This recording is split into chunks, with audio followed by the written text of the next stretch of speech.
Morning, Pastor Steve here. Isaiah 46, 5, down through 8 or 9, 10, I guess. To whom will you liken me, and make me equal, and compare me, that we may be alike? They lavish gold out of the bag, and weigh silver in the balance, and hire a goldsmith, and he makes it a god. They fall down, yea, they worship. They bear him upon their shoulders, they carry him and set him in his place, and he stands from his place, shall he not remove? Yea, one shall cry to him. It can he not answer, nor save him out of his trouble?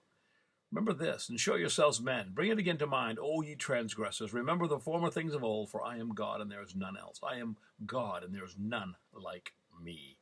Declaring the end from the beginning, and from ancient times the things that are not yet done, saying, my counsel shall stand, and I will do my pleasure.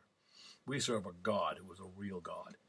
Recall in the past that Christmas season is just past, and remember that God is with us, Emmanuel. In Romans 8, we find out that God is for us. We have a God who can and will. Now, he never checks with me, and I have to trust his word.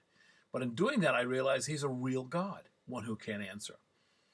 A number of years ago, down in Georgia, I was at a missionaries conference, and I met a man called Dan Truax. He was a missionary somewhere in Africa many, many years ago. And it was in a meeting down in the South, and he was speaking at a missions conference. And he told this story, and it sticks with me to this day, and it just seems to illustrate this passage.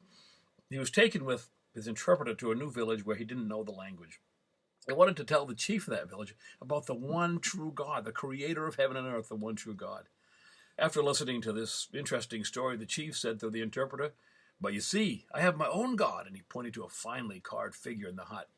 And Dan smiled and said, yes, but if your hut catches fire, will you have to rescue your God, or will your God rescue you? A long moment of silence. A big grin comes across this chief's face. He says, you got me there. You got me there. Don't trust in anything you've made up yourself. No invention of man is strong enough to save. The American folk religion is a God that's a candy machine God. No, we need the real God. We need the God of heaven who longs to be our God, to save us from eternal separation. Let God be God. You ponder that.